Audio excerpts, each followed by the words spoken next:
Hello everyone, welcome to Vinam Guidance. This is Dr. Anuja Sharma and in this video we'll talk about thin layer chromatography or TLC. So let's get started. Now before we move forward in this video, I have some amazing news I want to share with you. Unacademy is starting its new batches for CSIR NET exam 2021 and it's time to enroll. So start your preparation for CSIR NET exam 2021 early and get these courses at a discounted price. In this course, top educators of Unacademy, including Khushbu Agrawal, Jyoti Kumari, and Aarti Rani, will cover the entire syllabus of life sciences for CSIR UGC NET exam. Learners at any stage of their preparation will be benefited from this course. The first batch is going to start on January 8, 2021. This batch includes 8 courses covering different part of CSIR NET syllabus. However, more courses will be added to each topic as the batch progresses. Each course will also have a doubt clearing session, so you can also clarify your doubts for each topic.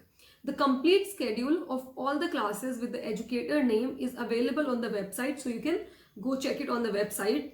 The course will be covered in Hindi and the notes will be provided in English. I think you'll definitely benefit and learn a great deal from these classes and move one step closer to cracking CSIR NET exam. Again, start your preparation for CSIR NET 2021 exam early on Unacademy and beat the price hike. Discounted prices are only available till 25th December 2020. So get your subscription before that. Use the referral code VINAMG when you subscribe and buy a plan on Unacademy. You can also use this code to unlock various free classes on Unacademy. So I suggest you don't miss this great opportunity and buy your subscription today to beat the price hike. Let's crack it. Again, the link is in the description box. Click it, subscribe, share, and stay tuned for more updates. Let's get into the video now. Chromatography is an analytical technique which is used for the separation of a mixture into its individual components. And thin layer chromatography is also a type of chromatography which is used for the separation or isolation of non-volatile components of a mixture, and it is done on the same principle as other types of chromatography.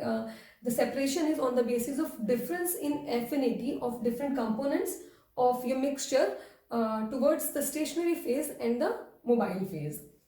Now let's talk about the different components of thin layer chromatography. So the first one is the TLC chamber. Now you require a TLC chamber for the development of TLC plates. Now TLC chamber ensures that a uniform environment is maintained during the whole process. It also prevents the evaporation of your solvent, your mobile phase, and it also keeps the whole process dust free. Now the next is your TLC plate. Now TLC plate is basically the support that you require for your stationary phase, and TLC plates are usually made up of either glass, aluminium foil or plastic. Now glass is chemically inert and it can also withstand the high temperature that may be required during some of the TLC processes.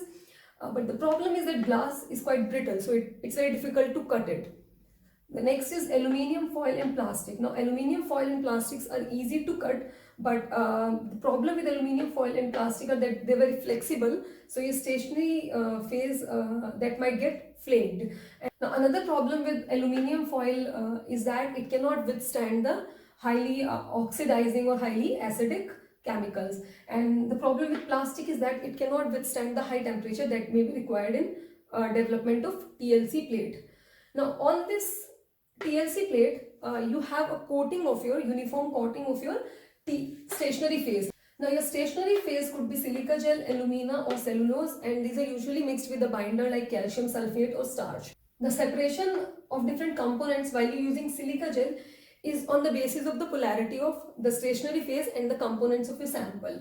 So you can use it in the form of normal phase or reverse phase. So in normal phase, your silica gel is highly polar, and in case of reverse phase, the silica gel is non-polar. It has been modified in a form that it is now non-polar. So the normal phase kind of chromatography, when you're using silica gel, it is used for the separation of amino acids, hydrocarbons and lipids, and reverse phase is used in case of fatty acids and hormones. So these are the common examples of components that you can, the biomolecules that you can separate using normal phase or reverse phase TLC, while using silica gel is the stationary phase. Now the next is cellulose. Now in case of cellulose, the separation is on the basis of ion exchange, and it is used for the separation of nucleic acids, nucleosides, nucleotides, purines, pyrimidines. Now, in case of aluminium oxide, the separation is on the basis of adsorption, and it can be used for the separation of lipids, steroids, alcohols, amines. And let's move on to the mobile phase. So the mobile phase is usually a solvent or a mixture of solvent that you can use. So you can have 2 solvents or more than 2 solvents. You can even have up to 4 to 5 solvents. Now, when you choose the mobile phase, you make sure the purity of mobile phase is high. So it is highly pure. The higher the purity of your mobile phase, the better will be the separation of your components. Another thing that we need to remember while choosing a mobile phase is that it should be chemical inert, both with your sample and with your stationary phase.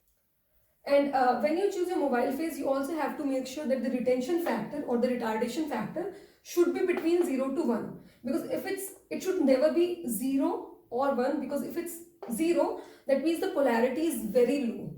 Okay, and if it's 1, that means the polarity is very high. So in both the cases, the separation of your components won't be done properly. So you have to maintain the retention factor somewhere between 0 and 1, depending on the components of your mixture and depending on the stationary phase. Now, the separation during TLC, it is like any other chromatography, it is based on the difference in affinity of different components towards stationary phase and towards mobile phase. So 2 factors play important roles. First one is how soluble is your mixture or your or components of your sample with the mobile phase. So that's one factor that plays a role. And second one is the affinity of those components with the stationary phase.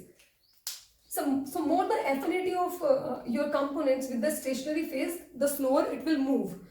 And the low the affinity of your component with the stationary phase, the faster it will move. So the movement of the components of your sample will be in the increasing order of their affinity with the stationary phase. Next important component of your TLC is the filter paper. So when you're preparing your chamber, you need to put a moistened filter paper, and it has to be moistened with the mobile phase.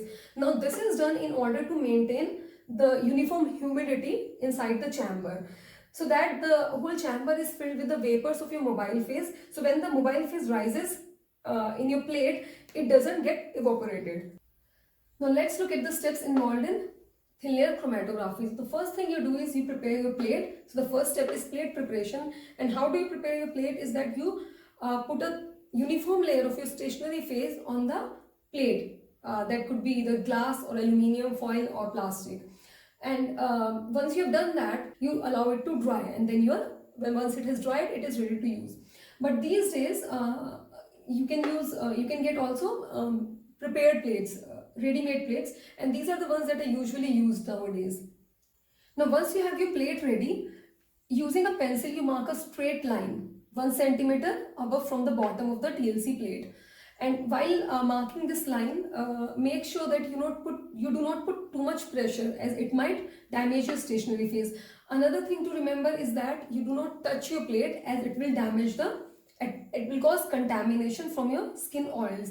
So what you do is you either use forceps or you touch from the edge of the plate. Okay, and do not use pen to mark this straight line, as the ink from the pen can migrate on the stationary phase.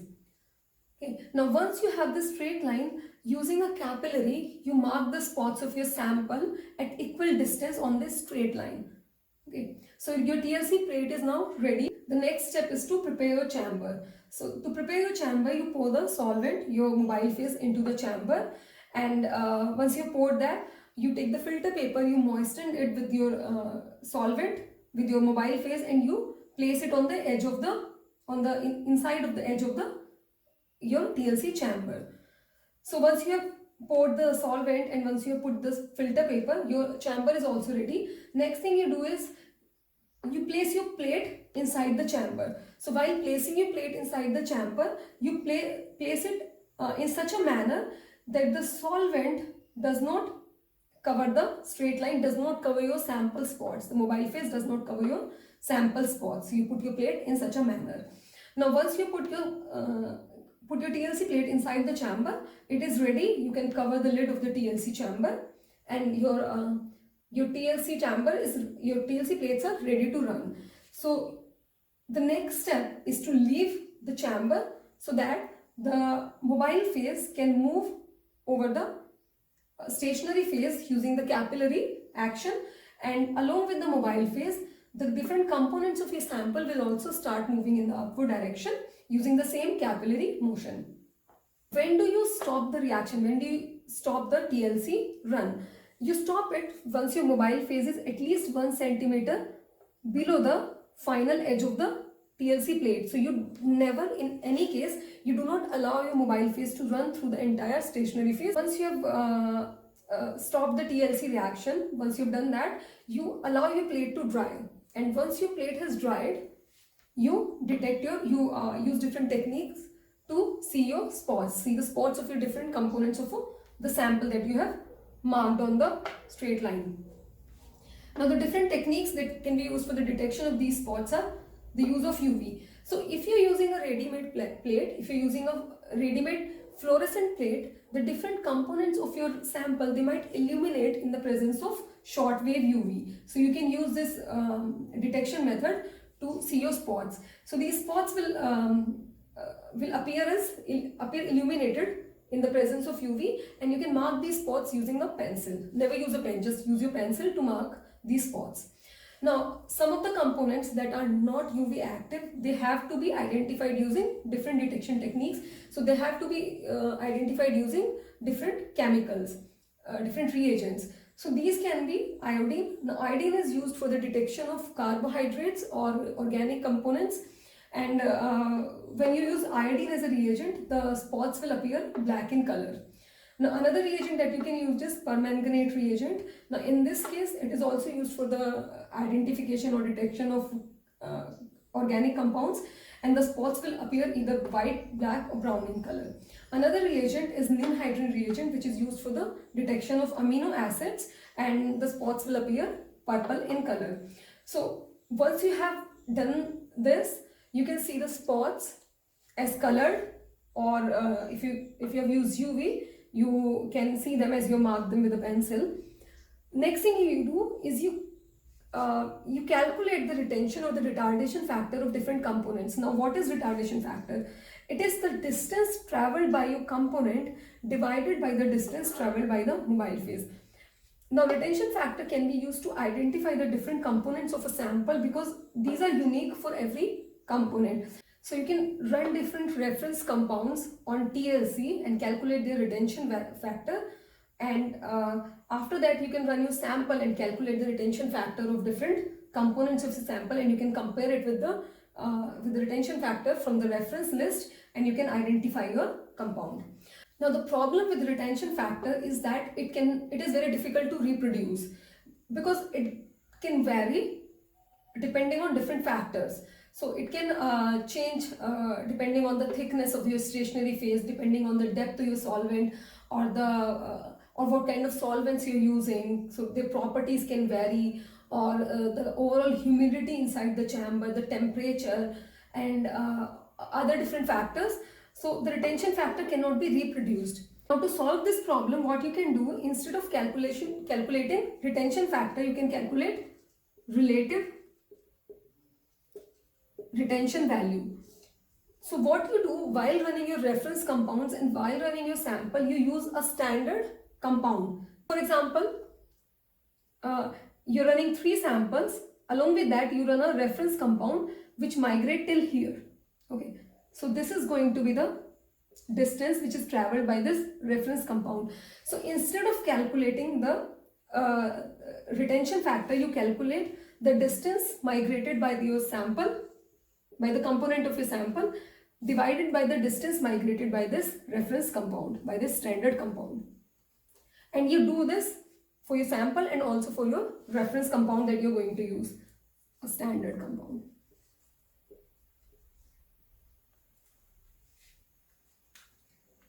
So even if the different conditions varies, they're going to vary for both the standard compound, for your reference compounds, and for the sample. So you calculate the relative retention value, and using this you can identify your compounds, different components of your sample.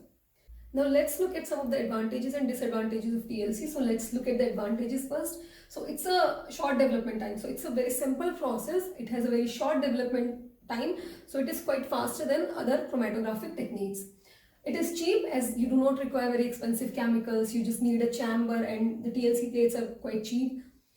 Then it has high selectivity. So even if there is a small chemical difference between two components present in a sample, they'll be separated with high selectivity.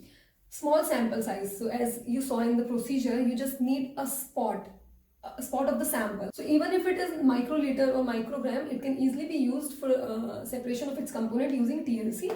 Now the detection and visualization in TLC is very easy. As you can see, the different components can be visualized as spots using very easy detection techniques. Now let's look at some of the disadvantages of TLC. The first one is the retention values, the retention factor of all the references that must be known beforehand. So before you run your sample, you should know the retention factor of all the possible compounds that can be the component that you're trying to separate. Now the second point is that the results of TLC are very difficult to reproduce, as different factors that are used during TLC, they may vary from experiment to experiment. So these are very difficult to reproduce.